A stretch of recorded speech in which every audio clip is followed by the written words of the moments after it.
পরের দিন সকালবেলা থেকে দেখি সমন্বয়ক পরিচয় নাকি এক একজন এক এক জায়গায় গিয়ে দখল করতেছে। গতকালকে পর্যন্ত তো মানুষ সমন্বয়ক পরিচয়টা দিতেই রাজি হচ্ছিল না, আর আজকে থেকে শুনি যে সবাই সমন্বয়, রক্ষী বাহিনীর মতো সমন্বয়ক বাহিনী তৈরি হচ্ছে নাকি, আস্তে আস্তে সব জায়গায় গিয়ে দখল করবে এরা। 5 আগস্টের পরে যখন হচ্ছে বিশেষ করে 5 আগস্ট আমরা বিশাল র্যালি ট্যালি করলাম, গণভবনে গেলাম, এরপর রাতের বেলা দেখলাম যে এইসব অনেক কাহিনী চলতেছে।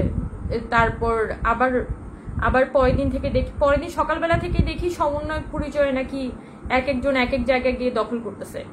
সো তখনই আমি কাইন্ড অফ অবাক হয়ে যাই যে কি ব্যাপার, গতকালকে পর্যন্ত তো মানুষ সমন্বয়ক পরিচয়টা দিতেই রাজি হচ্ছিল না, আর আজকে থেকে শুনি যে সবাই সমন্বয়ক পরিচয়, এখানে গিয়ে চাঁদাবাজি করতেছে, ওখানে গিয়ে দখল করতেছে।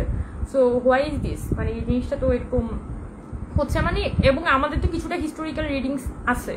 ধরেন মানে আমার 1971 মুক্তিযুদ্ধের রিডিংসটা আমার কিছুটা জহির রায়হান, তারপর হুমায়ুন আহমেদ আর আখতারুজ্জামান ইলিয়াস পড়ে তৈরি হয়েছে। তো ইলিয়াসের যে একটা খোয়ারি বই ছিল, মানে খোয়ারি বইয়ে আওয়ামী লীগের যে রক্ষী বাহিনী তারা গিয়ে জায়গায় জায়গায় দখল করা শুরু করে।